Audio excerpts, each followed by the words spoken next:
So, plain and simple, our topic is role-playing games versus first-person games, which was originally shooters, but they changed it at the last minute because they probably realized their argument was too weak. But I think it's very obvious that role-playing games is better than first-person shooter or first-person games, just from the narrative perspective and the I had a point. The various amount of different things that you can have when it comes to role-playing games as compared to first-person shooters. Or, I keep saying shooters because that was their original thing, but when it comes to role-playing games, there's just a diverse breadth of different variety for games that you can find, from anything from video games to board games to just tabletop games. And yeah, there's much more like things to do in role-playing games. Next. Oh, is that? Over to this side. I took up 2 minutes, I'm sorry. So our debate point is first-person games. Okay, get ready for this one.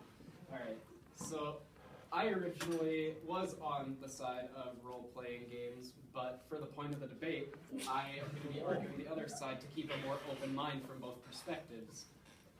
Because I like to keep an open mind for arguments, Bryce. I don't think we're supposed to be throwing digs here. So, first-person games are seen from the character's perspective, which is what we are arguing. We believe those are better than role-playing games because you're able to be with your character rather than seeing an overview, and that way you can't connect with them. Opening statement. Opening statement. Well done. Thank you. Over to the 4 points from you guys. Go ahead. So, our first point would be there's better stories in role-playing games. When you start playing a shooter, a lot of the time it goes to the Call of Duty method where you just run around, shoot everyone, and there's a Russian bad guy with a scar on his face, and that's the whole story. So, I believe that there are much, much better stories in role-playing games because you can choose your own story. You play games like Fallout or Skyrim to a degree. You can choose to be bad or good, do this or that.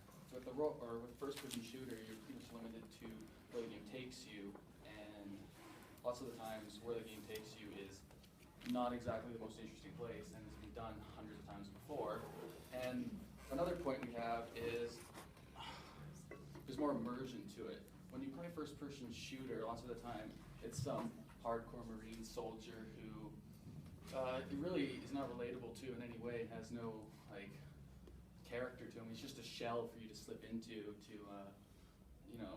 shoot bad guys, and there's really no immersion. Like you're not with it. Well, when you're playing role-playing games, you can become that character and you shape him from developing your skills in different degrees, like what you're better at in like different areas, and there's just much more things to do in role-playing games rather. Like take Skyrim for example. You can, you can be a bad guy. You can join the Thieves Guild. You can do whatever you want. Anyways, I'll let you take your 2 points.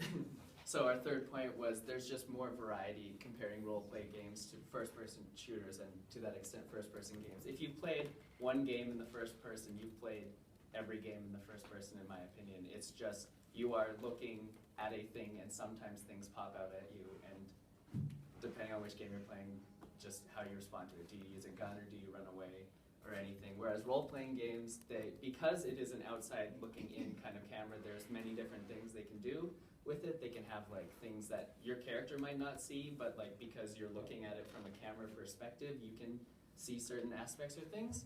And just, it's more accessible is our final point for role-playing games compared to first person, because there are plenty of advances in virtual reality and everything like that, but it comes down to motion sickness. Many people can't play games like first person just from the dizzying, harrowing of certain events, whereas a outside looking in perspective can have a less movement oriented camera, or like even a locked one, which allows more people to play the game, which is our 4 points. Okay. Back to you guys.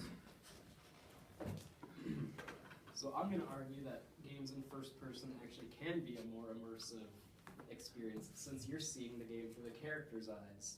It'll be a more personal experience since what they're experiencing, you're experiencing since you are that character. You see what they see, you act what they act.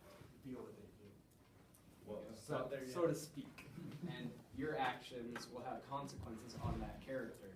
So you'll feel a more personal bond towards it than possibly in a role-playing game. Another argument I have on here is that the games are actually easier for developers to make, so it's more practical to make. It'll make less hard animations from a first-person perspective since you're only having to animate from what the character can see, which would be their arms, maybe seeing their legs as they walk. Be easier for a developer to incorporate that, and then makes it obviously more practical to create. Oh, Your points? one of my points is it's not always limited to shooter games, first-person games. There's also racing games, sporting games, skiing games, snowboarding games.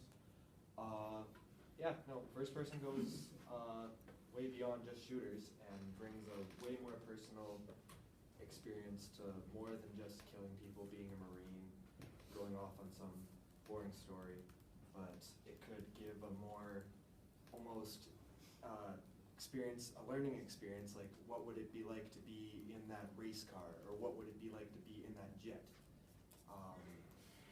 Being on the outside, you just see like the outside. It would almost be like watching a YouTube video of a jet flying. And you know, you'd be able to control it, but it's not as immersive as being in it, seeing everything around you first person, like you were actually in it. And VR goes along with that. Being, it excels it. It makes it better. It's an advancement in the first person. You don't see many advancements like that in role-playing games. I mean, there could be role-playing games for the VR, but I don't know. Okay. So 1 minute break before we get to the open You door. made was that you feel like first-person shooters have more immersion. But then the second point you made was that there's less animation because you don't have to animate a full body in first person. How, if I'm supposed to look down and not see my body, is that more immersive? So it's more immersive because you're actually your environment around you in its full detail rather than seeing more of an overview in a role-playing game where you wouldn't be able to have quite, like if you're in a mountain scene, you'll be able to see the large scale in front of you rather than in a role-playing game, most likely your character would just be scaling it in third person or something. You won't see the small finite details that you'd be able to see. And in most first-person games, like I said, it's not like you'd be able to see the entirety of yourself. You'll be able to look down. You guys would even see this in the games you've played in first person. You'd be able to look down and see your body as a character, so you just wouldn't be able to see the back of the character as such. And all those sudden little detailed movements, because when you're moving, you'd be essentially looking straight ahead. You wouldn't be looking down at yourself. Well, you could, I guess, if you wanted to test the game's mechanics, but yeah. That's fair. One of the other things that you said for your thing was in a jet, it was really cool to be able to look in first person and see a bunch of things. But my correlation is, would you not be able to see more in a jet if you were in third person? Because you can see 360, whereas in first person, you would just be seeing out the cockpit. Oh, I just meant more by like seeing more of the inside details and I guess the sky around you. But I It mean, would just mean more immersive, more than see more. that's fair. But I mean, You'd be in the shoes of that person, so you can see him operating the controls or see the wind blowing at the jet as you fly forward, rather than seeing more of the overview of it. yeah, but I mean, if you're playing a game as like for racing too, if you're playing in a car or playing a jet like game, you're not playing to like watch a guy like push a bunch of buttons. You're playing to race a car. Maybe you are. Maybe you want the Well, in that high def. scenario, immersive. you're getting more of a feel for it, right? Like you're feeling these interactions as you bump into something, and that's why I think it would be more immersive. Also, I want to bring up, you brought up Skyrim in your argument. Skyrim is actually a game made in first person. That It's is not.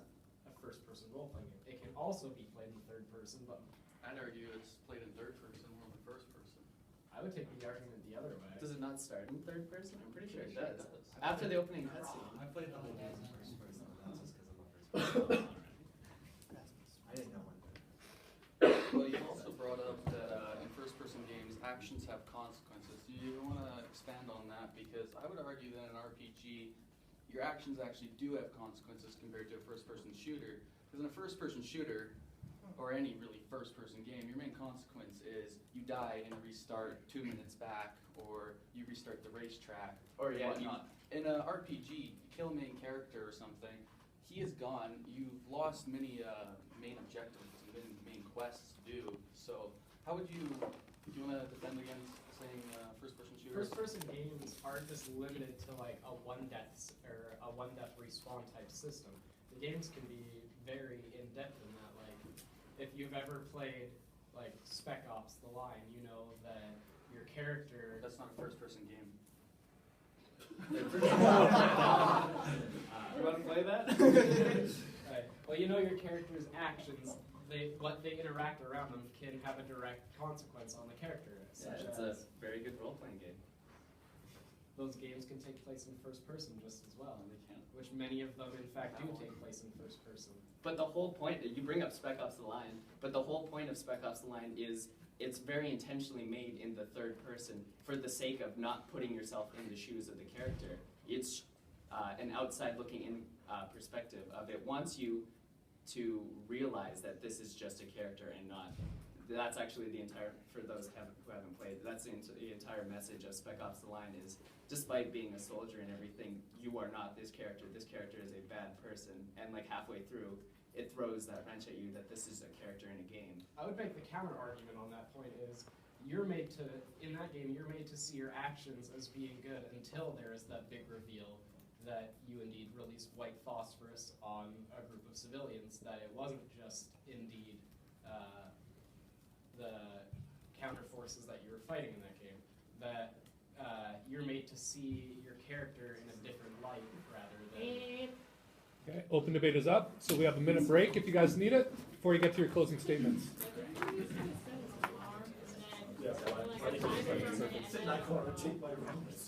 You being this timer is great. You guys are gonna be great. And you don't need to stand up, you don't need to look at us, just leave each other.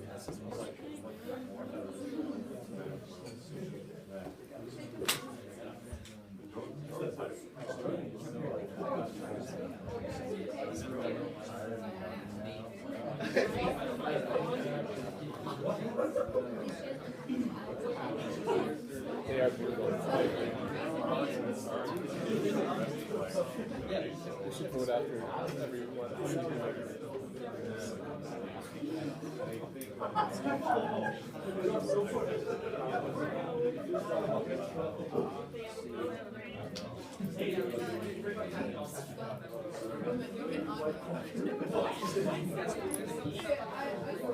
It's getting too hot in this kitchen.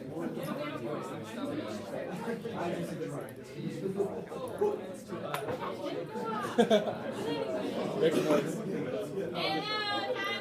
Okay, closing statements. We go first? Yes. All right. So, are we going, Shay? Or? Yeah, you're. Okay, all right. Our closing statement is, we didn't actually know that they were switching from first-person shooters until about 5 minutes before class started. So a lot of our arguments were based around the fact that they were doing shooters instead of first-person games. And also, throughout the entirety of the open period, they spent a lot of time talking about Spec Ops, which we very clearly stated was a third-person game instead of first-person. So they spent the entirety of the open helping our case out. Yeah, there's really not much else to say. I feel like you guys helped us more than you did defend yourself in the long run, but that's about all we have to say. Right? So our closing statement is that first-person games can seem more immersive since you're seeing it from your character's point of view. Your interactions are, you can see what you're interacting with, where in a role-playing game you might not be able to see the distance, and it might make game mechanics more clunky and such, and it makes exploring your worlds a lot more fun since you're seeing it directly from the eyes of your character as well. Great work, you guys.